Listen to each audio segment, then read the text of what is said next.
Hello all you skibbies. This is Graydancer coming to you with another edition of the Ropecast. And I know, you thought I was gone forever, that the whole niche of rope bondage podcasts have been taken over by other people and other things, and you were almost right. But I'll tell you why you weren't right in just a moment. So we had a Ropecraft recently. It was Memorial Day weekend, and we gathered in Lisle, and we had a wonderfully successful. We had the Chicago Ropecraft Erotic Art and Multimedia Salon, aka Creams, on Friday night, along with a meet and greet with delicious yummies, and that was a lot of fun. I got to, for the first time, do a installation piece with calligraphy. We had a lot of performers there as well. We had an installation piece done by Marceline VQ, and along with Anya and Sounds Blue. Sounds Blue, by the way, is another way to refer to Hedwig, who came to Ropecraft and said that they really liked it, and that meant a lot to me because I haven't seen them in a long time. So it was a fun time for all, and one of the things that we did was we had for the first time an artist in residence situation, and our artist in residence included people like Stressykitty and Jazzibel and Corinne and ArtistFromBeyond and Mr. Beck and the aforementioned Marceline VQ. And we had them all do, we asked them to go around and kind of look around and see what they were inspired by. And they were inspired by some cool stuff. Mr. Beck was doing some great abstract art things. Jazzibel wrote and actually performed poetry at the cabaret. And we also, Corinne is working on a 6-foot tall canvas. Oh my God, it's huge, based on the self-suspension. And Marceline, of course, did the installation piece there.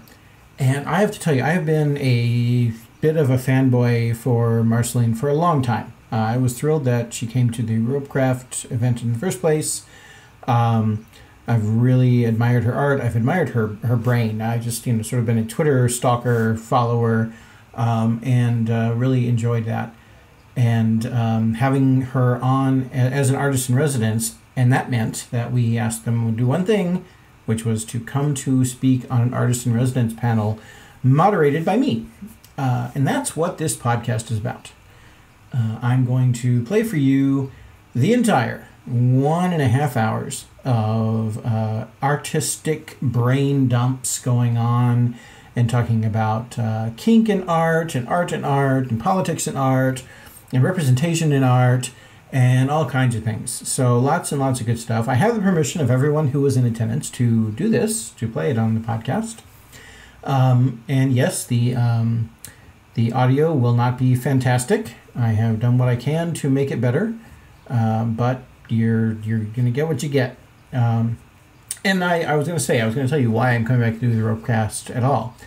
So I've kind of gushed about Marceline for a while now, and what was really amazing to me was that when she got up from the end of the thing, she said that she was thrilled that it was going to be on the Ropecast because when she was first in college and in school and was feeling a little separated from the community, it was this podcast that helped her feel more connected to her ropey self. And I realized that, hey, you know what? Maybe there is still a role for this particular one here. I would still love to have a co-host to help me do this. I would prefer if that co-host did not look or resemble me in any way, shape, or form. The more different than me you are, the more of a co-host I'd like to have.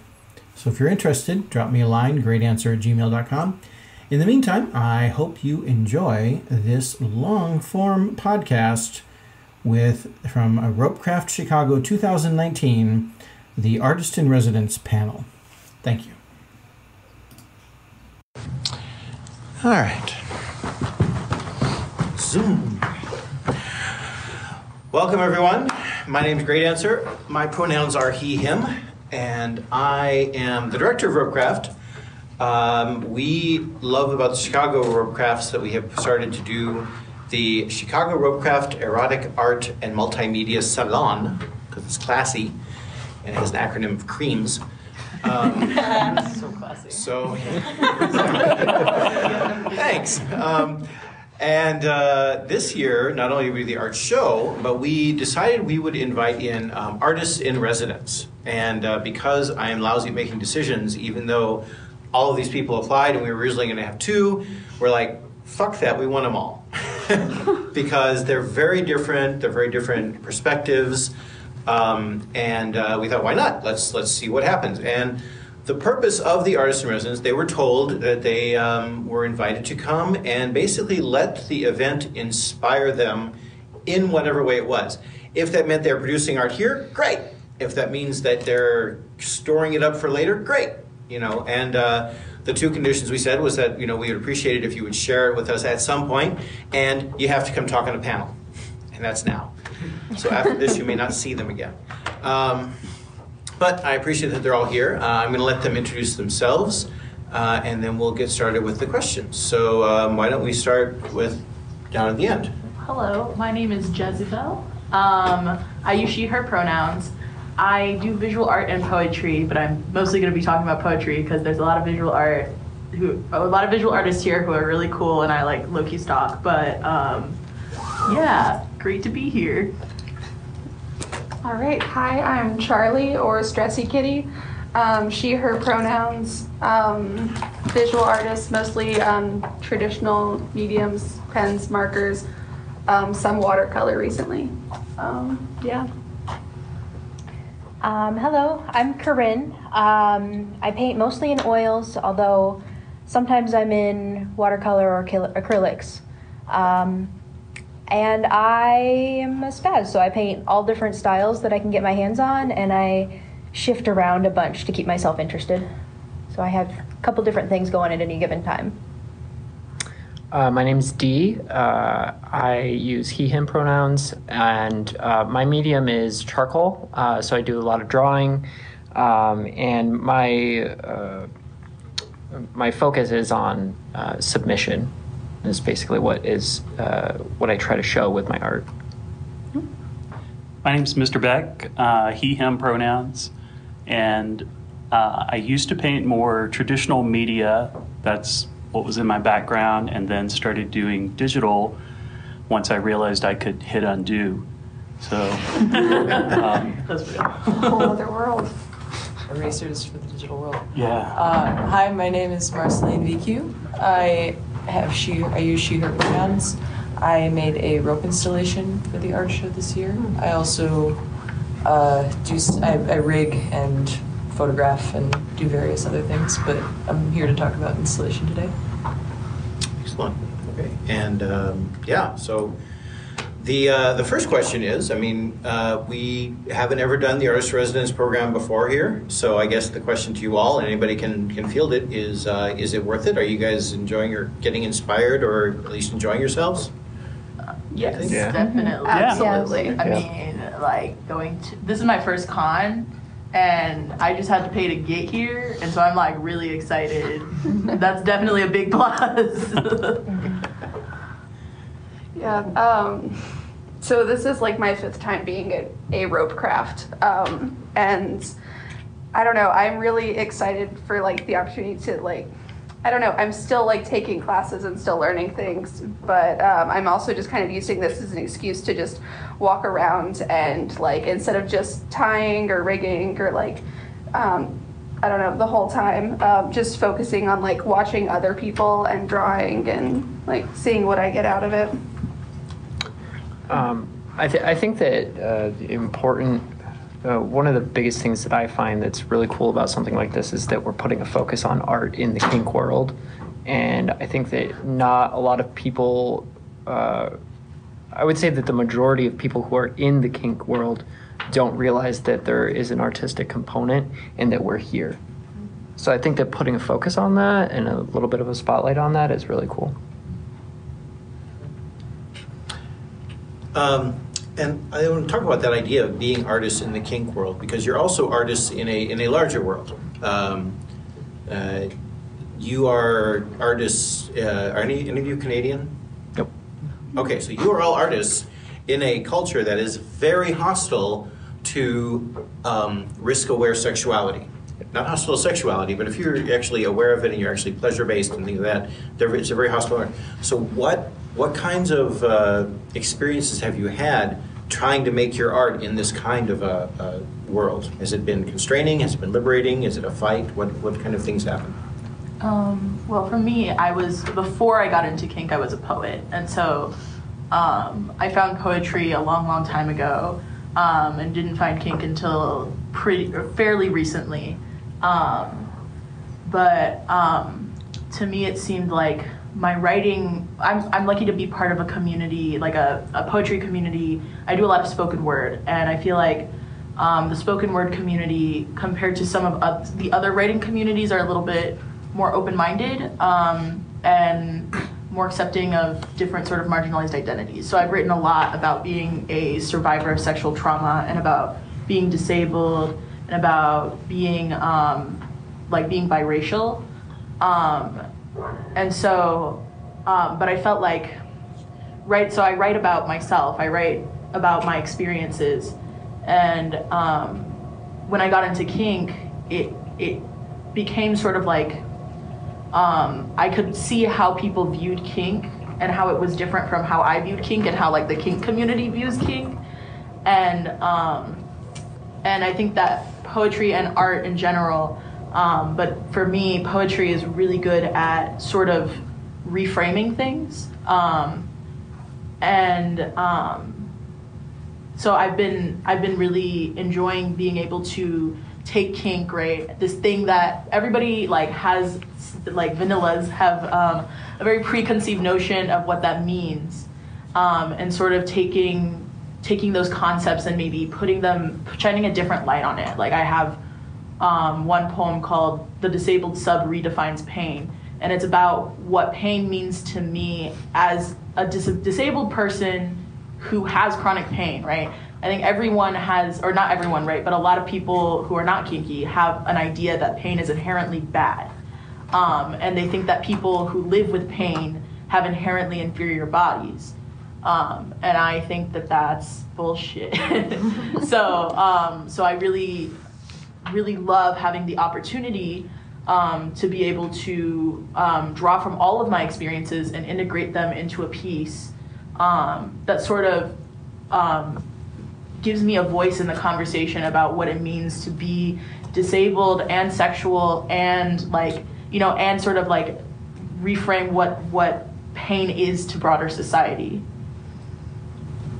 Yeah, I also have been doing art for the majority of my life, and my mother's an artist, and I learned a good deal from her, not just how to draw and how to paint, but also a lot of art history, a lot of the references that I use in my works. And so it's interesting to come from that background and then come to this sex-positive context where kind of there's nothing is off limits, and nothing is really taboo. You can kind of explore these things that the rest of society doesn't allow you to explore a lot of the time.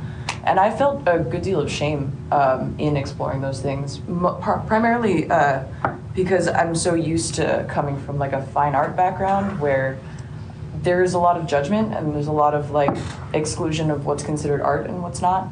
And going into something that's more sexualized, it sometimes feels like a lower class version of art. And that's been something that I've had to work to get over the years. Yeah, I had a similar experience. My first art show, I brought a piece in, and the person was reviewing, who was I don't know, setting things up, and said, "Is this two men?" And I said, "Yeah." "Are they fighting?" And I said, "They're fucking." "Let's just get to it." And she said, "Is that blood?" Yeah. We can't do this. What kind of gallery do you think this is?" "Okay, would you like the pair still?" So the piece went up and it sold. Nothing else sold. I would like to find that person, whoever it was that bought that piece, and thank them, because I can't imagine where they displayed it, but yeah. So fighting blood is better than fucking blood? I don't know how many gates I went through that took me away from good, but quite a few, I think. Yeah. That is a good point. It's so much more normalized to see violence than it is to see sex. And sometimes you can blur the lines, and that's a lot of fun. Yeah. My aunt has a painting up of two people fucking, and like in her living room, just as art. She sounds awesome. Yeah. She's super conservative. That's why I'm like, it's, so. Is she from Austin? Sometimes if it's art, it's okay, and and I guess that's, as long as we're here solving all the art problems, I have a two-part question for you. One is because I have been involved in a lot of arguments or discussions, heated discussions occasionally, about whether rope bondage in particular is art or craft or just people wanting to fuck, or what kind of things that is. And so I will ask, first of all, what are your thoughts on, is rope bondage? I probably know what your answer is, Marcy, but other people, is rope bondage art in and of itself, or is it something else? And that being said, how do you differentiate your art from porn? And if so, what is it that changes that is the difference between porn and art? And that is being said with the understanding that none of us are going to say porn is bad. We're saying different. Sometimes people say it's different. So if you consider your art different than porn, why? And if not, is rope bondage art? So I actually wanted to answer the question before too about limitations I found. The most interesting one for me is actually in regards to family, because I have been drawing since I was really little, and my family has always really supported my art, and it has been a very awkward thing to become an adult and suddenly my primary subject is rope bondage, because now I have family that asks me about art, or if I'm still drawing, if I'm selling art, and I can't answer. And so that's something that was a big part of my identity that's now in the closet, because now it's more kink focused. The other thing that kind of ties into the next question is ties into. Huh? Sorry, ties into.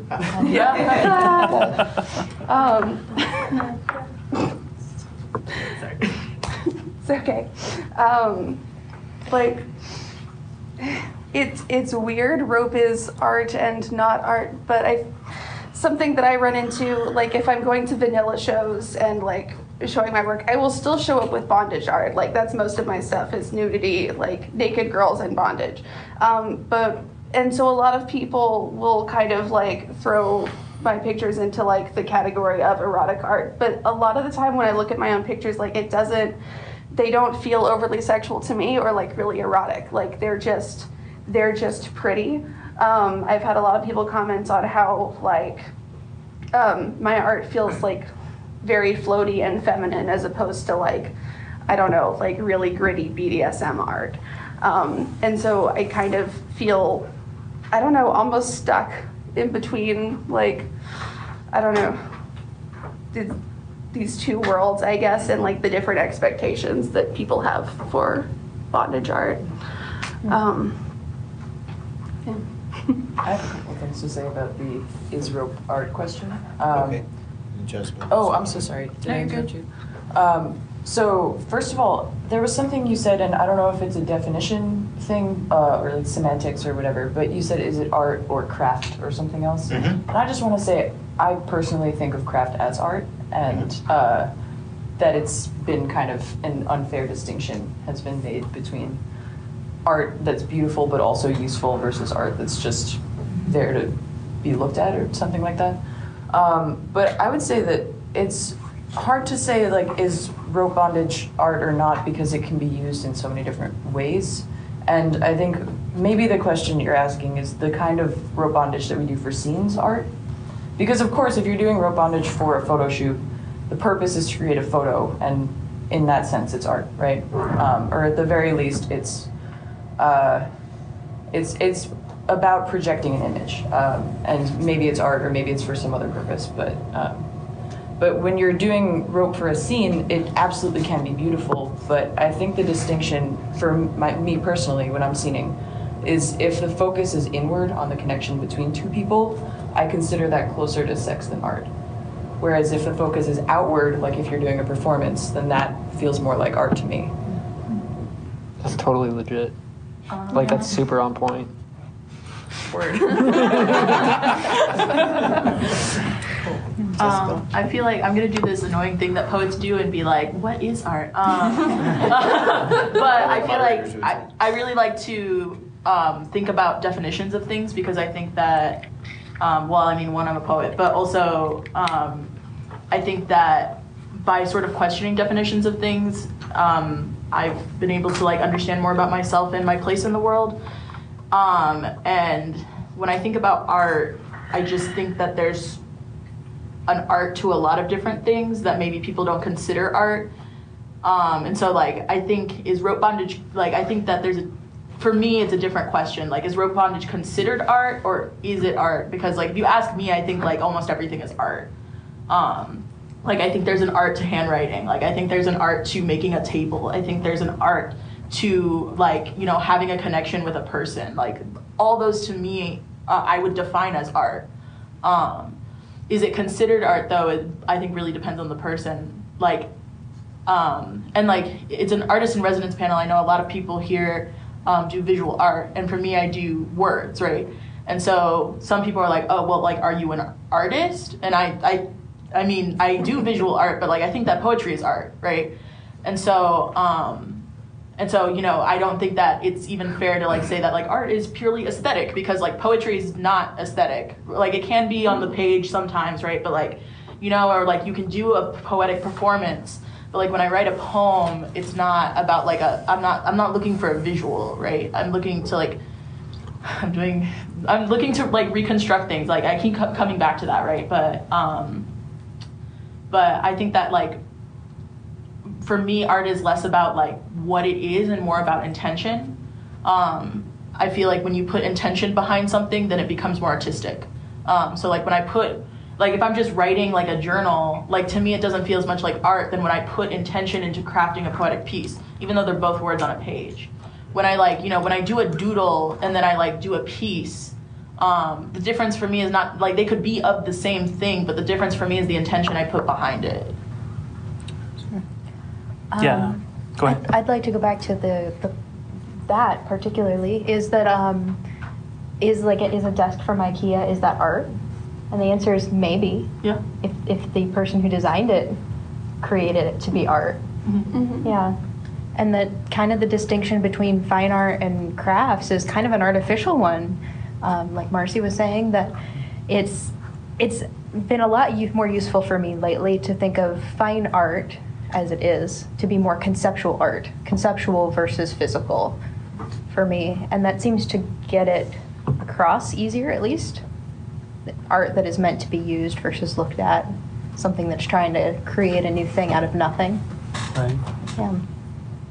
Yeah. For what it's worth, the defining art is a really great question. My partner, stranger friend, is she's finishing a PhD in philosophy, and we got into a what is art, and holy shit, I was out of my depth. And last month, there's a philosophy magazine published in England, and the cover was what is art. So it's a much bigger, deeper question than we can kind of put things around it, but pinpointing it's difficult. And I struggle going to a digital medium. So the pieces that are here are digital pieces that have been printed that I went back over with acrylic. Some of that is about insecurity. It's not art unless I paint it, right? Mm-hmm. If I just print something out and I can print 50 of them, then somehow, and this is all me, this is internal, it's not art anymore. Fucking Warhol impersonator, you? Right. I've heard that a lot from photographers, is that they feel like it doesn't mean as much because they can print out more. And that's kind of a false premise, right? Well, yeah. For that, I actually had an experience like that. I did a couple art shows, and I've actually had people come up and go, "This is art. All you do is click a button." So I've got a desk full of stuff. I've literally turned around and said, "Take this and go make it look like this." And Yep. as soon as you do that, they're like, oh, never mind. and it still stings though, because Yeah. Yep. Because I think that there's a lot of like societal ideas about what is art and what is good art and what is not good art, right? Like I think like coming from like spoken word and slam, there's like some writers in the community have an idea that that's not like, it's not highbrow art, so it's not art, right? It's just people yelling into a mic. And but that's not what it is. And I think that people who think that are making a lot of assumptions based on what they think art is, right? And not really being open to experiencing what they're, what is there. And so they're closing themselves off to an awesome experience because they're concerned about what society thinks of what it is instead of what it is. Well- And like thinking about like the technology and like people criticizing like, oh well, if you do this, like, is it really art? Like, if you find the easy way out, I guess, like if you are not putting in like, if you're not hand sketching every little detail and it's not perfect from the very beginning, like, is it art? Something that I feel like a little bit of like shame over sometimes is like, I will draw from photos that I have taken that like from ties that I've done with my partner, and I'll use the fucking grid method to like enlarge the picture and like draw everything with a grid, and I'll use like my own light table. Sometimes I will like redraw the same thing 5 times or in pieces and then use a light table to put it all together into a big piece. And I feel weird about that because I'm just like, well, am I cheating? Like, is this not real art anymore because I found tools that help me? Like, I think there's. It is definitely still real art. yeah, So- it's, Are we okay if we take some questions from the audience here? yeah. Yeah. Okay. I don't know who's first. Let's have your closest. I wanted to ask this because I saw like examples of it out there and like examples of it in the world. I wanted people to talk about like the ethics surrounding making art based on like other people's work, like photos, ties, things like that. Because I know that like it's well established that like if you put a photo up and you don't say the artist and the model, you're a dick, right? But And the rope. and the okay, and the rope, right? But there's a lot of different opinions on like what you should do if like you see a tie and you think it's really beautiful, someone tied it, and then your art is based on that, like recognizably so. Because like I know that I saw like something on the internet, somebody was making collages, but it was like collages of people's rope pictures, and then like there was a lot of back and forth about that. On that one, if it's a collage of other people's art, you should ask each person before Yes. you cut it up and use it, right? Seems obvious. Yeah. Yeah. I think But like, that. what if it's not? What if it's like painting? What if it's some person's interpretation? Can I answer that? I do paintings of and draw inspiration from the events that I go to, and unless I have the model's explicit permission, I make it so that you cannot recognize them. I change the hair and the face and everything so that it maybe is similar, but won't be like, their grandmother won't look at it and be like, oh my God, what is Katie doing? But like the No. image, the art, their body shape, those Yeah, things. I try to alter it so that so it's original too, but also so that it's not recognizable. Right. But a lot And of that- times I do get permission from the model anyways. I think that that's totally okay to do as well as an artist, because you are taking a piece that you've seen, an image, and you are using it as inspiration, and changing it isn't necessarily just because you're afraid of like getting in trouble, but it's also your creative process that's coming out, and I think that that's important to hold on to, and that's what you want as an artist. You want to go through that process in order to find yourself.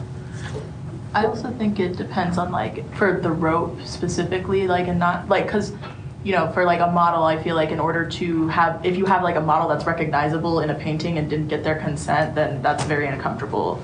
I feel like that's not consensual. If you change it, I feel like on the model part that's okay. If you change it to where they're not recognizable, but for rope, like for me, it does come back to like, if the rope itself is something that you think that the rope top would consider art. Like if they came up with a pattern or something, and that was like very, very intricate, and then you just do like a straight copy drawing of it, then I would feel uncomfortable not crediting the artist or not crediting the rigger or asking the rigger if I could use their pattern, right? But that wouldn't count for the model as well. Wait, what, sorry. But you wouldn't consider that like equally important for the model? Well, I think I would consider important for the model, but I think that because you can change the physical characteristics of the model in the art, like as long as you change it to where they're not recognizable, it's like for me, like I'm studying to be a social worker, right? And we have like, rules about confidentiality, about what we can talk about, conversations where we've had with our clients, right? But we'll talk with other social workers, and we can talk about our experiences as a social worker, but we can't say anything that would make our clients recognizable, right? Isn't the implication there that the model is just a physical person, like a physical tool used by the rigger, and that like their input only matters in so much as what they look like? You know what I mean? Like it's saying for them it's about confidentiality, but for the rigger it's about art. It kind of takes away the agency of the model. I get what you're saying. I think I hadn't considered that before. I hadn't considered that perspective. So just thank you for bringing that up. Of the model, right? Yeah, whatever. I'm sorry, but no, it's sometimes it's a little hard to like be taken out of the equation. As like a part of art. Right. So I've pulled images, off FetLife, and any time that I do that, well, one, I don't like doing it very much. If something's in K&P, and I'm basically going in and painting, and you can still tell where it came from, one, I feel like I haven't done my job, but two, it doesn't satisfy me. That's not art for me. That's not how I'm doing my art. Regardless of how abstract and how weird it twists and turns, everybody involved in that image that has been given credit or whatever, I reach out to. I've never not done that. I've never not reached out. And I've always gotten replies. I've always gotten thank you, appreciate it. The last one that I was really worried about because I felt like you could still tell, all parties said, we're flattered, that's great. Yeah, that's usually the response I get. Right. Actually, all of my images come from people that I've connected with over the internet. And just asking them, I have found that either the model or anybody or the photographer that was involved in the image, they're usually very flattered that you want to take that and you want to turn it into another art form, which is right. So. Especially if it's not a rendering approach. In other words, I'm not trying to recreate that person. If I sort of preface it with what I'm actually trying to get out of this is the energy of it. So that happens at Wicked Lines a lot, where what I've done is much more about how does this feel to me, and can I have a person later look at this and feel the same thing I was feeling? That's my goal. For me, that's art, is empathy. Totally. And if I can get that across, that's great. But sometimes you can't even tell it's a person. Sometimes it's not. It's frequently not. Just for clarification, Mad Wicked Lines is a Madison-based kinky life drawing event monthly. So at the Freya Project. I was wondering. And we have another question from you. Sure, I've forgotten it. It's a question about intent, which some of you have already answered. About a poet, Shelley. Once suggested that poets are the unacknowledged legislators of the world, and that glorious concept that artists are going around through art creating nature. In your work, where do you sort of fit in the sense of translating kink to the vanilla world, or speaking about kink to the kink world? Is there much of a sense of mission that way, or is it just your joy as an artist? a good question. What is your mission? I'd like to jump in on that. So, like I just said, if empathy is the goal, I believe when you strip down what we do and you take technique out, the feeling can be the same. If you're conscious, alive, right? If you're active in your life, that core feeling, whatever that is shared. How you fuck isn't as important as what's happening for you emotionally. For me, and that's what I've never thought of it that way. So it's a great question. I appreciate it, but I do feel like an ambassador to something that's even deeper than kink, that's shared and universal, right? I can go off of that with the how you fuck part. That part specifically is context is everything. Yes. Like I did a community thing a couple weeks ago where I went out and I was in the library and I had art in the library and I brought all of my flower paintings because I have a ton of them and you know there are like kids there and it's a community thing. I wouldn't bring my kinky stuff near, although I do bring borderline kinky stuff, you know, because I want to live in a world where this is not weird, so I can kind of thank you, you know, so we can make it more normalized one increment at a time in some ways, right? Yeah. Like a lot of my flowers are secretly genitalia. Right. So, oh my god. So they're They are? well, they are for flowers, right? The flowers do They're have their genitalia. reproductive orders. Yeah. But I kind of make them look like a vulva. Yeah, I have an orchid vulva painting that I'm probably never going to sell. So for me, my art, I think what I'm trying to do with my art is I'm trying to speak to the kink world, not necessarily anybody outside of the community. You know, if people from outside of the community get the message, then that's really cool. But I think what I'm trying to do mostly is I'm trying to help people see and feel what submissives go through in our world. I think that submission is one of the most important parts of kink, and without it, I don't think that we would be here at all. And it's very important to me on a personal level, and so a lot of the images that I draw are images that that try to show moments that a submissive goes through that might otherwise be fleeting. Where like one of my images is of a woman who's gagged and like she's crying and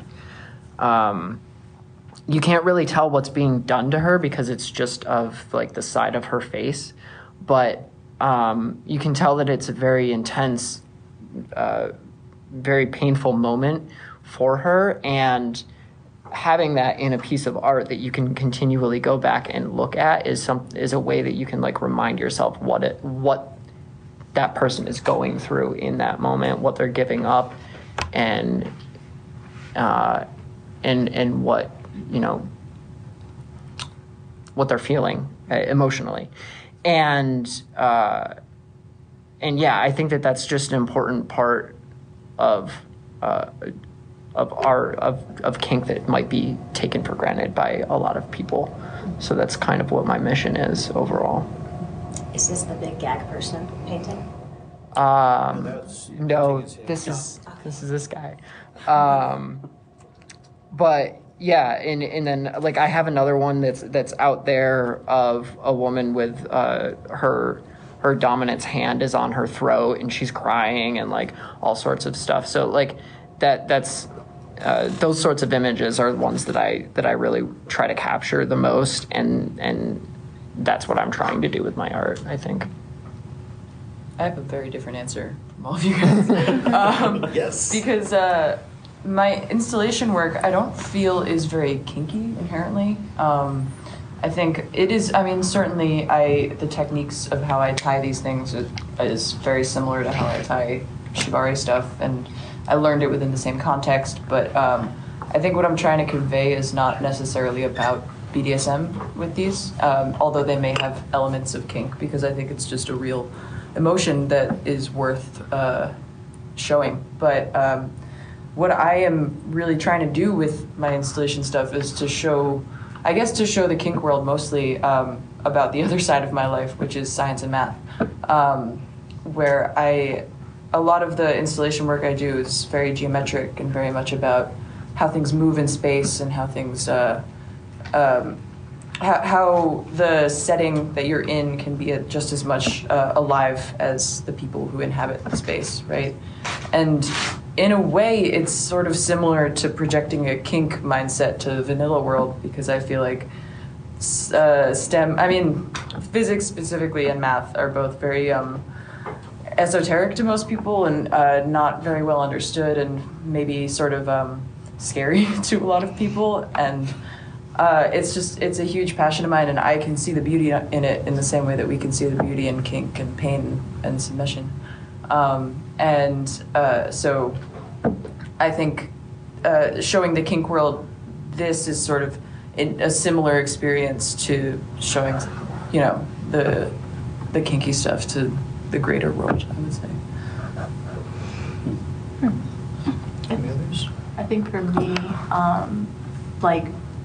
my art is for, especially my poetry. Especially my poetry is for me, and it's not really for anyone else.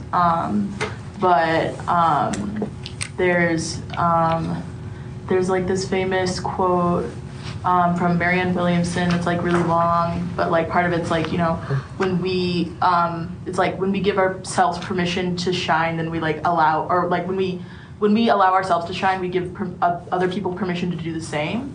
And so like, it's like when I feel like there have been other spaces where I've shared my story, and it wasn't really for anyone else, but other people benefited from it.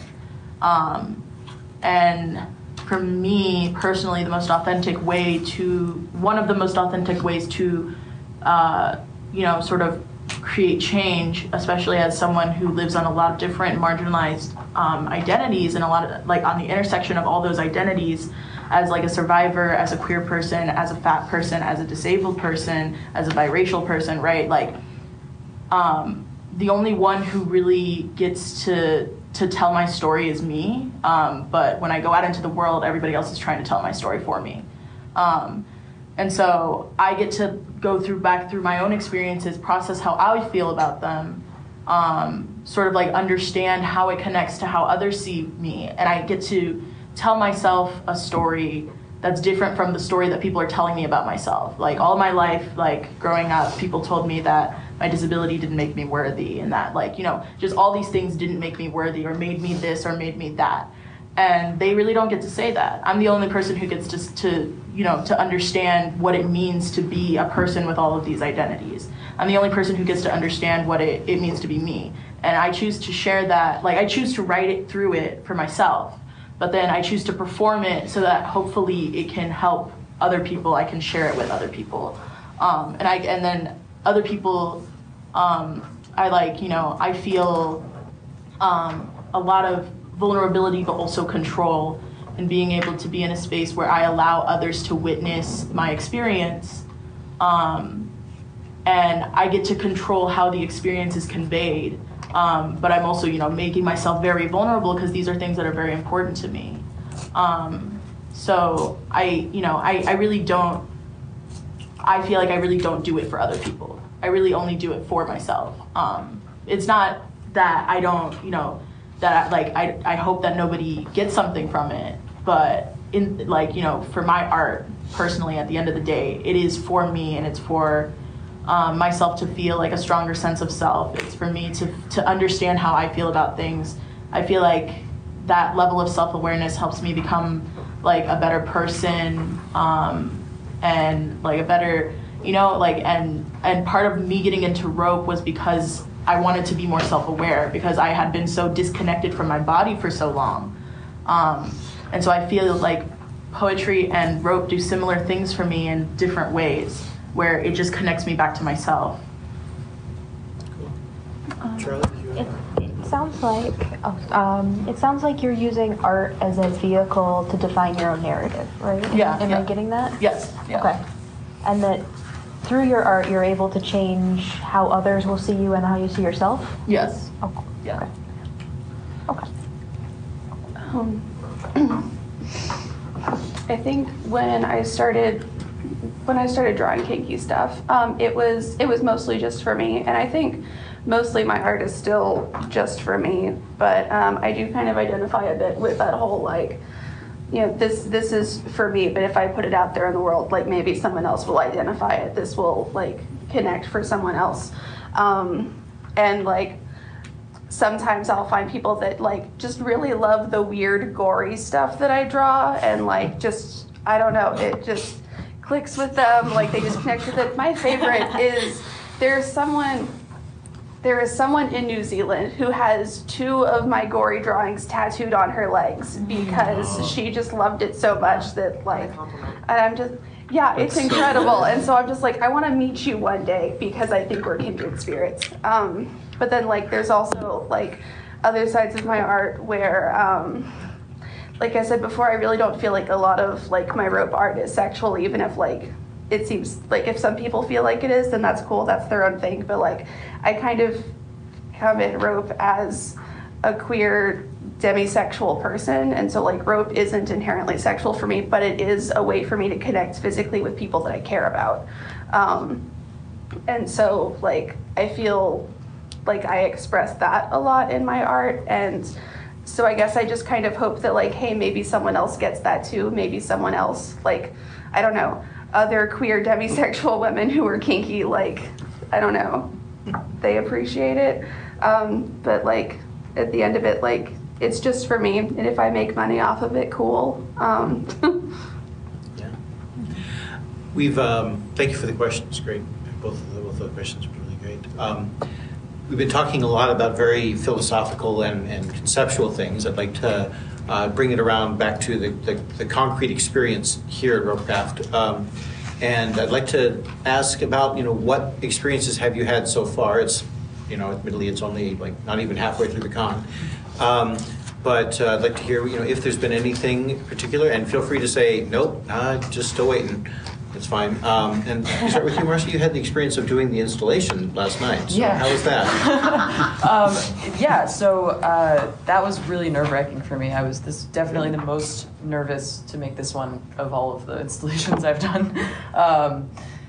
So this one that I made today, or yesterday rather, is a new style for me. It's a new technique of making it. Normally, it's all kind of a 3D web that's mashed together, and it's sort of maybe the density and the shape sort of changes over time, but it kind of looks the same throughout the whole process that you're trying. Whereas this one, if you guys were watching me make it yesterday, it started out with just like a bunch of ropes all loose together, and it kind of didn't look like anything for the first like half of the time I was making it.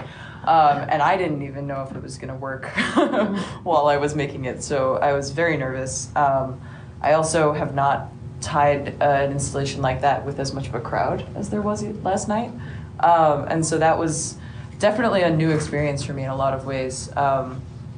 It was, I think, interesting to do it that way. First of all, I'm very happy with how it turned out, and the art show last night was amazing, and it was beautiful. Great. Oh, thank you. I think people have come up to me today and have told me that they enjoyed watching my thought process as I was building it, and I hadn't really considered that was a big part of the experience of the piece I was making. I had originally planned to have it built sometime during the day yesterday and just to have it be done by the time people were showing up, but I think it worked out very well that people were able to watch me make it, because the process of it itself is like a spectacle, I guess. Yeah. Right. So, I was just going to go down the line if that's okay. Okay. Mr. Beck, how's it been for you? It's been good. It's because of the weird way that I'm making the art. There's a bit of a hiccup that I'm trying to figure out how to get around, where I'll take a reference photo a lot of times to work from. But because I'm not doing photography and that's not the end goal, and that image is actually destroyed in the process. Like I'm overwriting it basically. But it's still, I still need consent from everyone. So like there was a class that I went to where I was going to get a shot because it was a really cool the way they had set up their classroom and everything. And I realized without being incredibly disruptive, and the whole point is the class, not me. It's not about me as much as I want to believe it is. It's not. And so that was interesting because I realized, no, I can't get this. I can't create this. And it was fine. But I may have to rethink my process, like how I'm doing this. So, yeah. I think everything has been great. I really enjoyed seeing everybody's work out in the art show. I actually had somebody come up to me during the gathering last night, and I don't think they knew that I was one of the artists, but we started chatting, and I offhandedly mentioned it. Then we went over to where my work was displayed, and I talked to them for like a half an hour about art and in general about kink and what I'm trying to do with my art. And I thought that was a really fulfilling conversation to have. As an artist, when you have somebody listen to you, and when we go and blabble on like this for hours, right? It's cool that that person is actually listening and gives feedback to your conversation, and they care about what you're saying. So that was really cool to have happen. It's been really incredible. I like that my job for this weekend is to just do art. I feel like that's a cool endeavor. People don't stand still very long, so that makes it difficult. That's why we use the rope. Yeah. Except then they like spin slowly. So that part, I think if I asked people more, if I could, they would be willing to pose for me, would be better for future times. I just didn't think about it yesterday. But otherwise, it's been incredible. Yeah.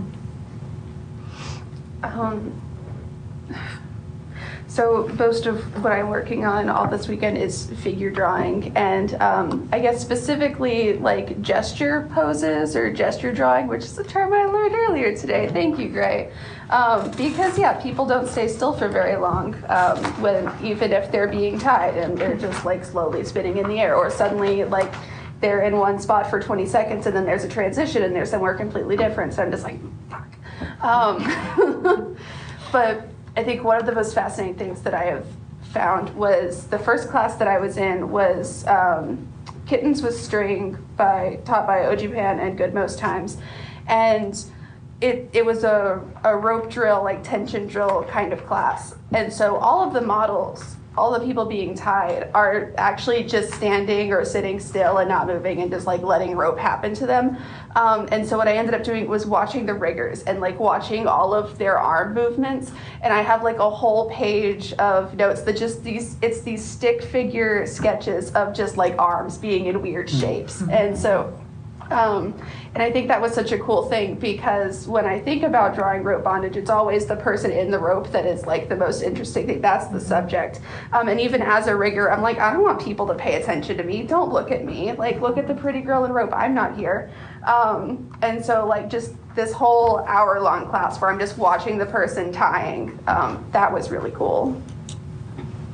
I'm really nervous because I'm performing next at the cabaret, so we'll see. I hope that people like it. But I, as a poet, the best thing is experiences, because then I get to process through them and write about them.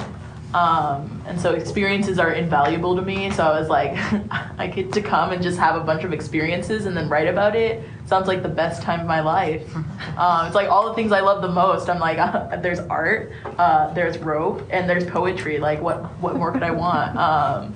So I'm really excited. And yeah. And I'm really excited to hear people's feedback about my poems, because I am fairly new to the kink community. I wasn't I did rope a little bit on and off since like the summer of like June 2018. I wasn't super committed to it until December. I happened to come upon the artist in residence application like a couple days before it was due. I've been really enjoying doing rope, but I'm really anxious but excited to hear what people who have been in the community longer than I have to say about my work and how they think it like represents kink and stuff like that. Nice. So I have a whole list of questions. So I will just first check with the audience. See if there's any other questions from the audience at the moment. Yes. How many of you would have? It's a really quick yes or no, but how many of you would have come here if you hadn't been artist in residence? Let's start with Jazzibel. I would not have been able to afford it. Well, I'm not talking about money-wise. Oh. Interest-wise, is what you're saying. Well, I mean, I would have loved to come, but I wouldn't have been able to afford it. Okay. I would have still not been able to come, right? Yeah. But I would have been very interested, and I probably would have tried to make it out to Ropecraft at some point. Yeah. Yeah, I would have been interested in coming here. Like, I've been wanting to. My plan was to try to go to all of the Ropecrafts, and this is my first one in Chicago because I live in Texas, and so yeah, I would have tried to make it out here. The fact that I was able to get here on a free ticket and then just spend the whole weekend drawing, that's just the best thing. I probably wouldn't have. I'm not a super rope person, and going to cons for fun is just not where my priorities are at the moment. Yeah, I have way too many other things going on. But yeah. Yes, for me as well. I try to be involved in the community as much as I can be, at least. And going to cons is a big part of that for me, actually. Yep, same. I went to the first one. I've been to a couple of others, and then other events that are kink related. So yeah. So I absolutely have been interested in Ropecraft over the years that I've been in the scene, and I would have wanted to come to any of them. This year, it would not have been in the cards for me without this, the artist in residence, primarily because of timing. I just, my work schedule is often very busy, and I plan for maybe 2 cons per semester for me because I'm in school. So I had already saturated that, and had I not been invited to come here, I probably would not have thought to this year. But I would have wanted to either way. More of a time. Thank you. I probably would have wanted to. That's actually a good segue, because it was brought up about the ability to afford to come to things like this. This is very much a first world experience that we have, and we all, just by being virtue of sitting here, have some level of privilege. There's a stereotype within the art world, and also within the kink world to some extent, about between money and art, and the starving artist motif and idea. I'd like to hear any thoughts you may have about the relationship, either your personal relationship between your money and your art, or just in general how you think it should be, or what should the relationship between money and art be? I can kick this off if that's okay. Money is, I had a teacher once, she said, money is frozen sweat. And it has stuck with me. I know, it's so gross. But it's true, right? We put our money, we put our time and our effort, and we get money in return. And people wanting to pay for my art shows me that they want to put what they have made into that. We can't all do art trades. Some people don't do art or feel like they can't do art more accurately for the most part. And that's their way of saying, this is valuable to me. And I think that's important. Also, I need to eat. Yeah. I've been very, I would have loved to live off of poetry and visual art. But for me, I really need health insurance to live. And it's like a literal, I literally cannot live if I don't have health insurance. And because, it's possible that I could have found a way, right? It's possible that I could, try and like work really hard and, work myself to exhaustion. For me personally, and I'm not saying that like you can't make it as an artist, right? But for my situation, especially as a disabled person, I have medical equipment that I need to live. And I was not willing to risk going into a profession where I wasn't sure I would get health insurance. And so it's things like this that really are wonderful for me because, I am never going to give up art and I'm never going to give up poetry, but I've chosen not to, for myself, not to rely on it for money. And so opportunities like this really allow me to continue pushing forward my art and pushing forward my craft without, having me break the bank. And I'm really lucky that I live in a community where there are a lot of resources for rope, but I would never be able to come to a con like this unless it was local, except that there's this program, and it was really lovely for me because this is my first con. I've been having a really great time, and I've been really appreciative of all of the things I've learned about rope and about art and all of the accessibility that I've been offered in terms of money and in terms of like physical accessibility. So I mentioned I do make art with rope, and I do rope fairly often, but it's not my day job. I am a grad student, and that's my like primary source of income, and I also work as an art model occasionally. So I'm lucky enough that I do not need to take money for the work that I do all the time. It's not like necessary for my survival. But I actually, despite that, find it very difficult to not charge for my work. I've actually gotten in trouble with some of my artist friends for not charging in the past. The reasoning being that it devalues everyone's work when you don't ask for money. And this whole concept of like, yes, of course, none of us are doing it for the money. It's our passion and stuff like that. But passionate people are very easy to take advantage of in the marketplace. And unfortunately, that's something that we constantly have to battle against as artists. And so despite me not needing to take the money and despite that not being the reason I do it, I feel very guilty not taking money for the sake of the artistic community.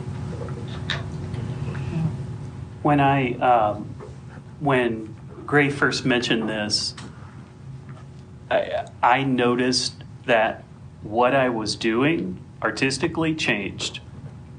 And it took me about a week to get that under control because suddenly I needed to make it viable.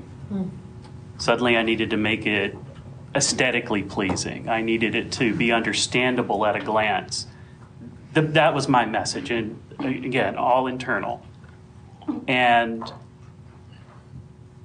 having that shift, going through that, and I'm so glad that it happened, because it was a reminder of also where I've come from. There was a time where selling my work meant the difference between eating or not eating. And that's a whole different kind of, I need to sell this, and so what I'm painting or not painting matters. So I can't paint what I want, I need to paint, still lives or whatever. So going through that was really powerful for me. And then pricing, I had a moment of, do I price this like in a way that, and I'm thinking like people investing in art and all this shit that I wish I wouldn't think about.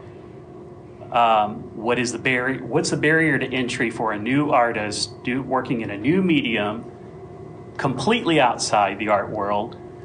And then finally I went, if it sells, that's awesome. And if it doesn't, that's awesome too, because I didn't paint it to sell it. I already let that part go in that first shift that happened for me. So, yeah.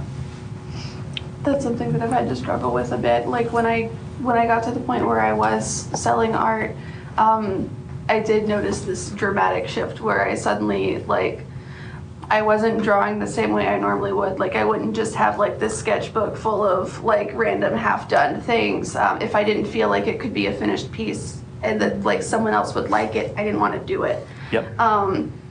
And, like, this has been a little bit internal, a little bit external. Like, when I first started selling art, I was working with someone who would, like, let me use his photos and, like, he would go and, like, help me sell art at conventions.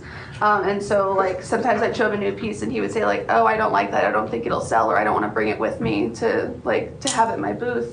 Or, like, hey, her tits are too big, or, like, her underwear isn't sexy enough, or, like, just little things like that. I don't know.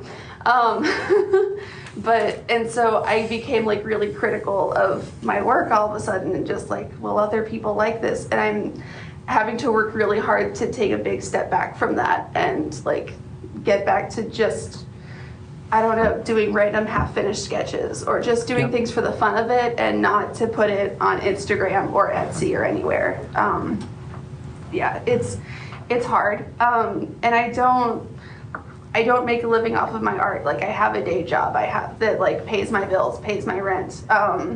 Any money that I make from art just goes back into, like, allowing me to make more art, or it helps me pay to come to rope events and do rope things, so that it all, like, feeds into itself. So, like, it's not a huge deal if it don't make enough money off of it, but it still gets stuck in the back of my head.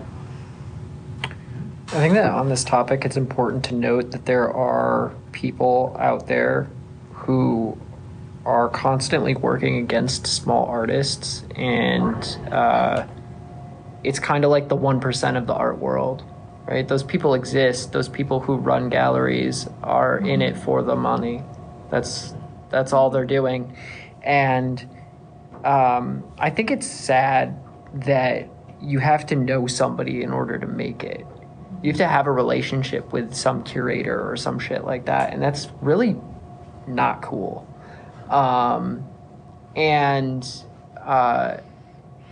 Art used to be way, like, it used to have a much higher value in society than it does now. We, as a society, do not find art as valuable as it used to be. And that shows when you go on Instagram or anywhere on the internet and you see literally hundreds of thousands of artists who are phenomenal, and they will never go anywhere because they're not going to get discovered, and they're not going to sell their work, and they're like 10 times better than I'll ever be. And it sucks to see that. I'd argue that that's not new. Right? Yeah. Like, women artists throughout the centuries and people who were not part of that forever. I think that, that's a very good point, if you weren't working for the church, when then you're talking about, you didn't get sold. Yeah, when you're talking about minorities have always been under the radar. It's just that we have so much I would say to art look is at. the most open that it's ever been. Yeah. It's the most available for opportunity. I mean, you said on Instagram there are so many brilliant people who are never going to get discovered, but, like, before Instagram, how would they have gotten discovered, right? Right, It's, I would say maybe the lesson that we're learning is not that there's not a chance for brilliant people to be discovered, but that there's a lot more brilliant people than we knew about. Yeah. That's probably what I was trying to say. Yeah. And art has really always been a rich person's game, you know. Not only do you need to know a curator to get big, but you generally need to already have money to be making big bucks in art. Right. And I agree, it's an absolutely fucked up system. Yeah. But like I said, I think the definition of what art is and what it can be is changing, and there has been a resistance to this, just like art being something for collectors to trade their money around with, you know. And I think that is moving in the right direction, even if it's going slower than I would have liked. Right. Speaking of trends in art, would it be fair to say that all of you do art that falls somewhat within the topic of erotic art? Yes. I mean, somewhat. I mean, it's a fair thing.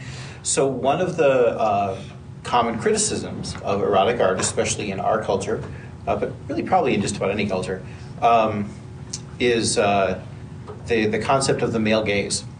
That a lot of the art is produced for or from the perspective of the male gaze, and certainly part of it would be the fact, like you said, that female artists over the years have been ignored to some extent as it is. So that's why the what are your thoughts? I mean, I'm not going to presuppose that you even agree with that statement. I'm just wondering about your thoughts about either, do you actively try to avoid the male gaze? Is it not a concern for your art, or what are your opinions about that idea?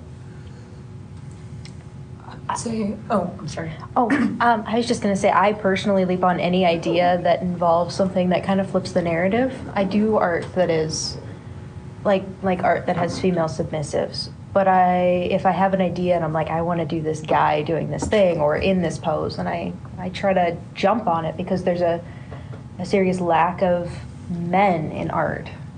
And there's a lack of subjects. And of people with not white skin tones and who are maybe not able-bodied, and I try to leap on that as quickly as I can if I get that idea in my head.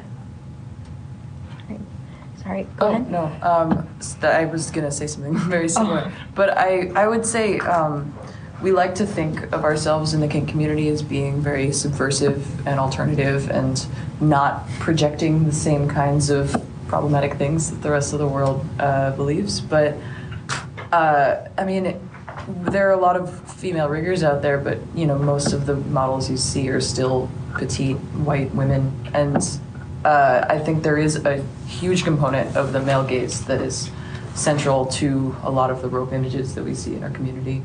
And I would say this is maybe just a personal pet peeve of mine, but even having male models in rope sort of verges on fetishization to me. It's not really about it's about the novelty of, look, there's a man in rope and we don't see that every day, and it's not about the person itself. Whereas of course when it's a woman in rope, maybe it's not about her either, but the ideal is that you want it to be something unique about the specific person you're tying, and not just that they're a body that was there, or something like that. And so I don't really know what the solution to that is, but I don't think that we're immune to the problems that the rest of the world has with these issues in art. I can say, as someone who occasionally bottoms for art or for rope teaching and things like that, the bar as a male rope bottom is really low. Like if you can just hang in the ropes, people are like, oh my God, that was so great. And I'm like, I did not, meanwhile I see people doing amazing stuff and then people are like, oh yeah, she was okay. It's really not, it's terribly skewed. Yeah. Yeah, my perspective on what a male bottom scene, a male bottom in ropes specifically could be and could look like completely shifted, because you're absolutely right. I feel like the bar is pretty low until I went to Boston and saw Bound to Fly tie.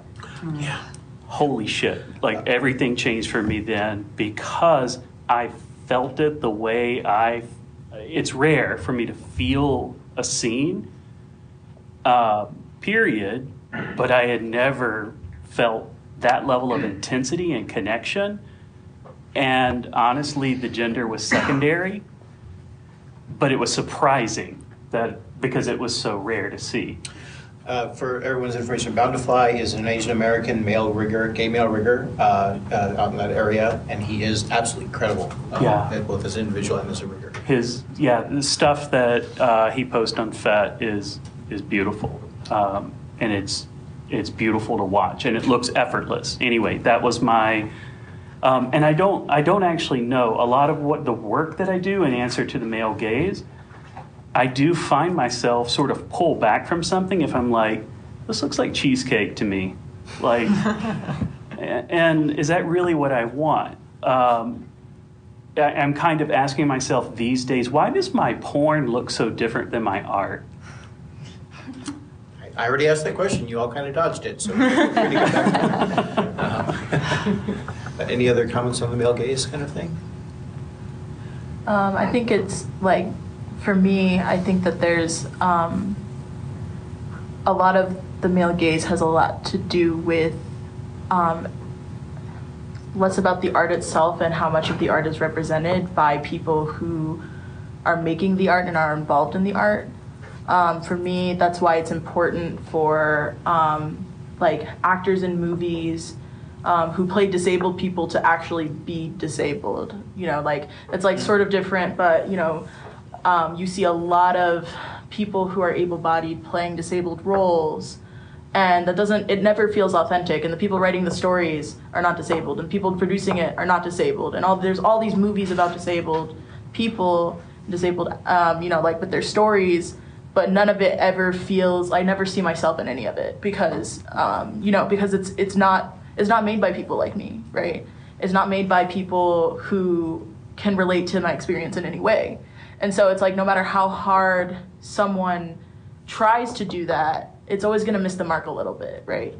And I'm not saying that there shouldn't, you know, like there shouldn't be like able-bodied actors, or there shouldn't be, you know, people who are privileged doing rope or whatever.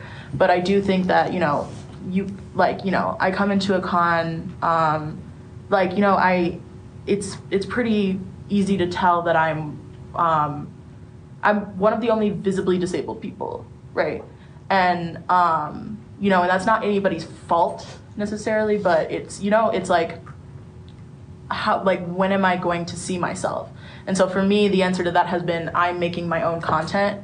I am telling my own story. And I would like to see, like within kink, I would like to see more opportunities for, you know, the people, like the marginalized people themselves being able to make the content that, you know, people are like, oh, well, why aren't, you know, why isn't this like this? Why isn't that like this? And I think that a lot of it has to do with, instead of, you know, sort of being like, oh, here's the opportunity to do something, and we are allowing you to do that, like allowing people who are marginalized to step up into leadership roles and giving people, like explicitly giving people those opportunities, instead of sort of being like, well, y'all haven't taken it. And like, so I talk about stories a lot, I'm a writer, but I do think it's really important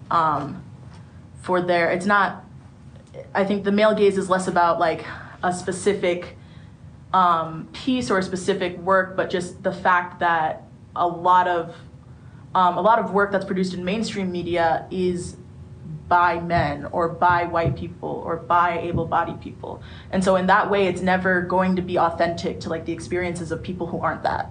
So I think that that's not the solution completely, but I think that that's a good first step to getting more like inclusivity and diversity in everything, and also in rope, is making sure that we don't just like allow people to be there, but we actually push out space for people to be there. Mm-hmm. It has to be, I believe it has to be explicit and proactive. I agree completely. I will add, as a cis-het presenting white male who directs the con, one of my active tasks is to find a way to not just make the space for people, because that's not enough. It'd be too easy for me to say, oh, hey, Corinne, here's the con, it's all yours. The problem is that the space that I'm in, I can inhabit and do because of the amount of privilege that I have. Mm-hmm. And someone who didn't have that much privilege going into that space would not have the support, would not have the ability. Mm-hmm. So it's about not just making the space, but trying to create a space that is supportive of those marginalized voices. And that's it's a long, slow process.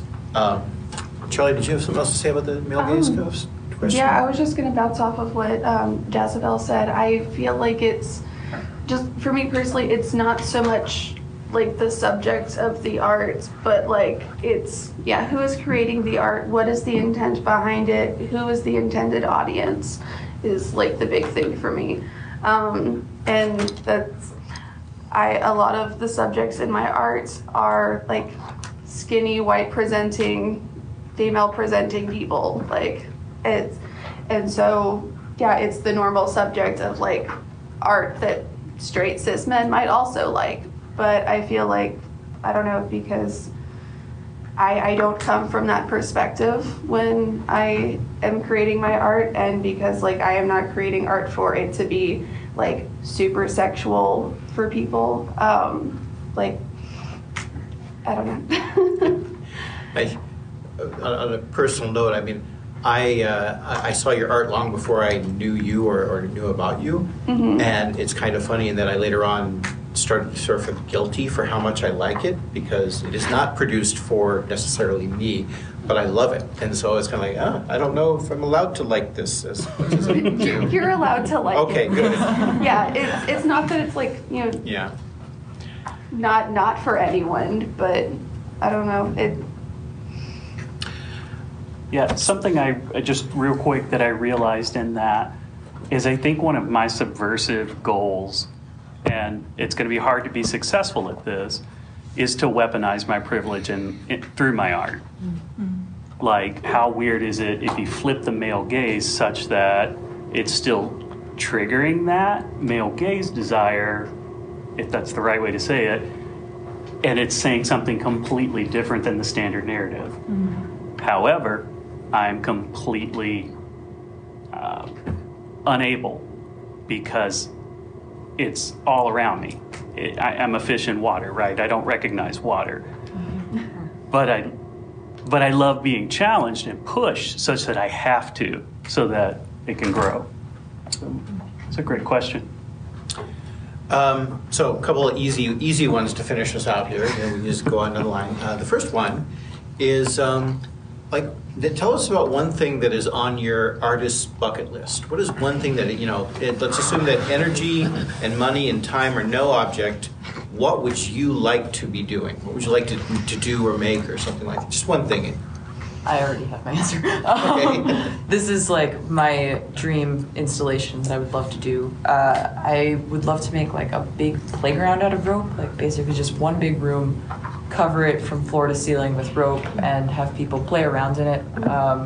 Because every time I make one of these things, like everyone just wants to climb on it, and I also want to climb on them. They're really fun to play around with. So I would love to just have a full room where there's no restrictions. You can't touch, you can't climb anything. Just like monkey bars and stuff to swing around on, like no holds barred. That's my dream.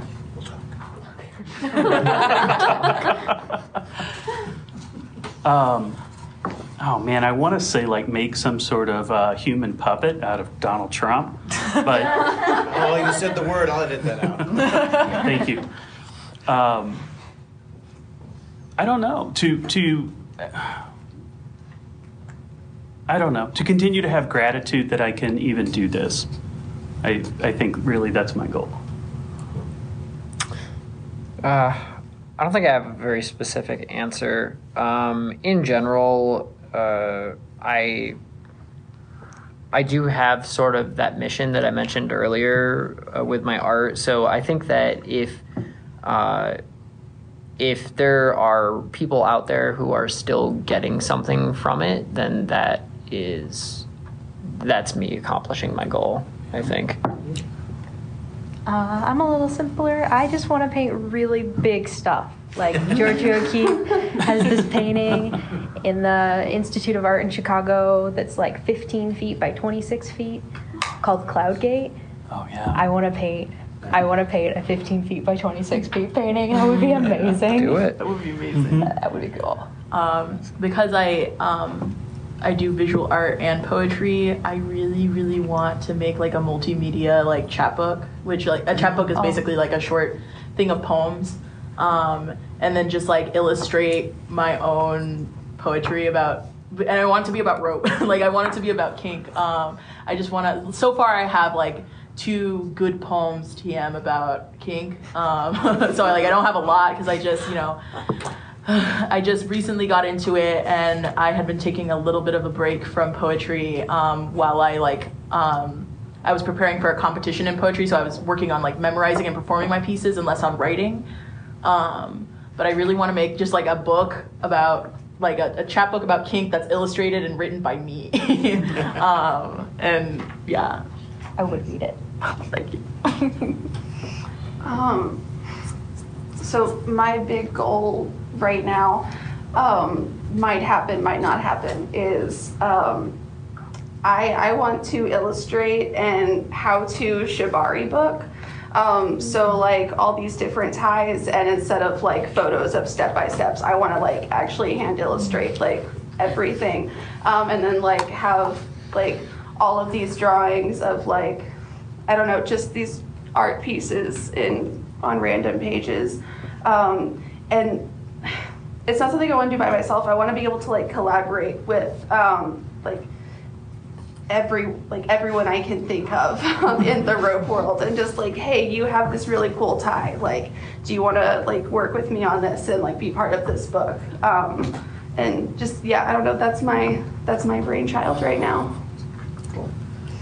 Okay, I have one last question, but before I do that, does any of the audience have any other questions? Go there. Okay. I have a question. Okay. What's on your artist bucket list? Oh, wow, okay. Tables. So I am not sure, well, okay, so painting big is one of them. I want to do murals. I've been getting big into hand lettering. I did an installation piece last night.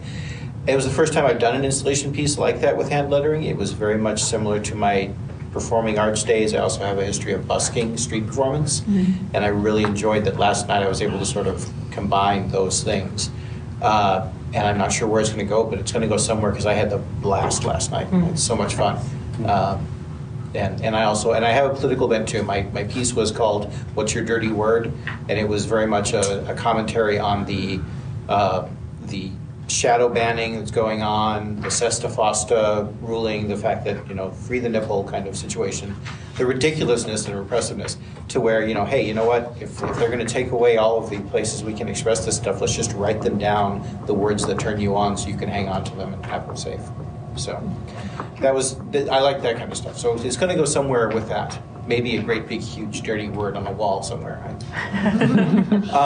Panelists, I'll let you take a vote. Do you want a hard question or an easy question? Easy. Contrary, and I'll say hard. You'll say hard. Okay, so we have a tie vote so far. I always go for the hard. Hard, easy, still tie. I'll go for a hard vote. Hard. I'm gonna say easy. Oh, dang it. God. Damn it. Okay, so now we have Flip a coin. Okay, ask someone in the audience, but make sure they're not. Yeah, someone in the audience. Easy. Easy. Okay. Oh. All right. I'll tell you what the hard question is after we answer the easy one, just so you can know what you dodged. So the easy question is, I'd like to ask each of you, what is an artist that we should know about? Somebody that you like, that you feel deserves more representation, that we should know about. Can I go first? Sure. There's a girl on Fat Life. Her name is Katique, Katique. She has a Patreon. Just look her up and look at her stuff. She's phenomenal. Just like everything. So I used to strive for a type of image called hyperrealism, and it's just like where everything is perfect, right? When you look at it, you can't tell if that's a photo or a drawing. And I struggled as an artist for a long time because I felt like I was failing if I didn't achieve that. And then I was able to find my own style afterward, and I became okay with the fact that it's all right to not be perfect. And she has achieved something that I wasn't able to achieve, so I think that's why I look up to her as an artist, and I just find a lot of inspiration from her work, and because it's something that I looked for a long time, and I'm happy that somebody else was able to get that. There's this book called Art and Fear, written by David Bales and Ted Orland, that I was just, I found it really early in my artistic path, and it has been enormously helpful. They're both artists, and they go through art and the fear surrounding it, and it's just this long philosophical discussion about what is art, and a lot of the questions that we've been talking about today come up in that book. And like, how do you keep doing art when you're successful, and how do you keep doing art when you're not successful, and why they're both difficult and things like that, those questions. Also, I like both of their art too, so it helps. Yeah. There are so many that I can think of, but I'm really thinking about fiber artists that are not in the rope scene, that are not connected to this side. Just in general. Yeah, and there are like a ton, but to throw a few names out there, Janeda Melolandini is amazing, Ruth Asawa, Chihara Shiota, I could go on.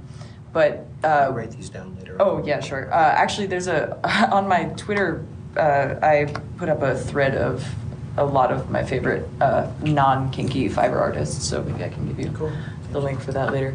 But in the scene, someone who I think doesn't get the attention or respect that they deserve is, her name is Pilar. She's a rigger out in Spain. Yes. And she does some of the most beautiful work I have ever seen in rope. I mean, she has... It's a very unusual style. It's not. It's a lot of it is loose and messy, and she like stuffs rope in people's mouths and all this stuff. But it's so emotional. Like you can really feel everything that she's feeling, and it's really incredible.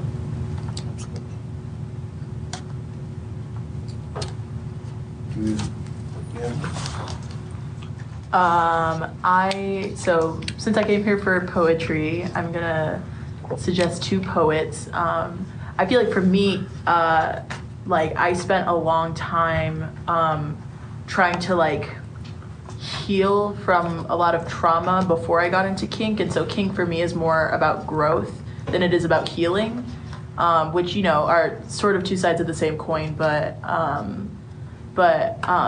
some of the people who there's so many poets I could list, but some of the people who I really look up to in poetry, who sort of showed me that it's like how possible and beautiful it is to like love yourself and tell your own story, even when the world around you doesn't want you to, are Denez Smith and Ariana Brown. They're both really amazing poets. Denez Smith has a lot of poems that are definitely kinky, even though I don't know whether or not they identify as kinky, but they're kinky.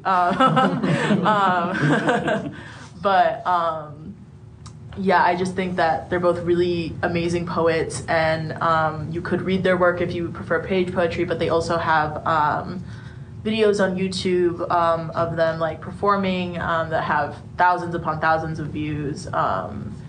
And they're just really important voices, not only in poetry, but in I feel like today's climate. I feel like they're very important and necessary voices.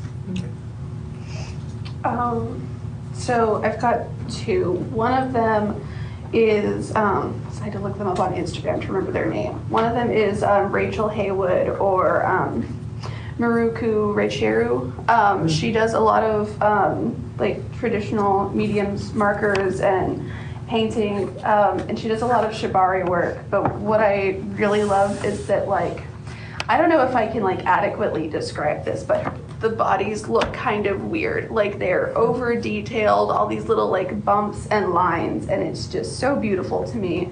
I love it. The other one, since you're talking about like the difference between craft and art, and if there is one, the other person I want to plug is Wild Wolf Leatherwork, because they do really incredible leather harnesses. And I just discovered them like a couple weeks ago, and I am in love, and I will absolutely spend like $200 or $300 on their harnesses. Like, fuck. Yeah. So. So I've been thinking, I've been looking things up because there's so many different influences. But when I think about what I've been most recently moved by, and this is probably the wrong crowd because you guys have probably already seen it, but there's a comedian named Hannah Gadsby. Yes. Yep. Nanette. I love stand-up comedy a lot. I'm a comedy geek. I think comedy is an amazing commentary on everything. And this was almost anti-comedy in a way, and I don't mean unfunny or sad necessarily, that wasn't the point, but it was to deconstruct how comedy works and turn it around. If you haven't seen it, it's on Netflix, and it's absolutely amazing. And then the other is a comedian named Tig Notaro. Yes. Oh, yeah. Tig Notaro performed having her mother had died really recently, like weeks before. She had just gotten over a really big illness, and that day she had found out she had really terrible, I don't know that there's a wonderful version of breast cancer, but she had breast cancer, and went on stage and talked about it. There's no video of it, it's only audio, but the rawness of that and the realness of that, and again, not what you would think of as comedy, and it's amazing. I'm getting choked up thinking about it. It's really powerful stuff. So there's the artist I recommend. I'm just going to mention a couple of people too. One is, I'm not going to pronounce her name right, Handiedan. It's Handiedan. So I at first thought it was Handy Dan, but it's Handiedan. And she makes incredible collages and gigantic installations and things like that. Look her up on Instagram or on the web. And the other one is just a documentary that had a huge effect on me artistically called Pina. It's about Pina Bausch and her dance company, which among other things I love because you were not good enough to be in her dance company until you had reached age 42 as a dancer. Because you needed to have the life experience, and the stuff that came out of that is amazing stuff. So I recommend both of those. I'm going to say thank you to our panelists. If we can have we look forward to seeing what comes out of this, and even if nothing comes out of it, thank you so much for coming to the Ropecraft. We really appreciate it. Thank you so much. Thank you guys for being here, listening to us talk for an hour. Yeah, thank you. If you want to hear it again, it'll be on a podcast. What is your podcast? Ropecraft. Not Ropecraft, Ropecast.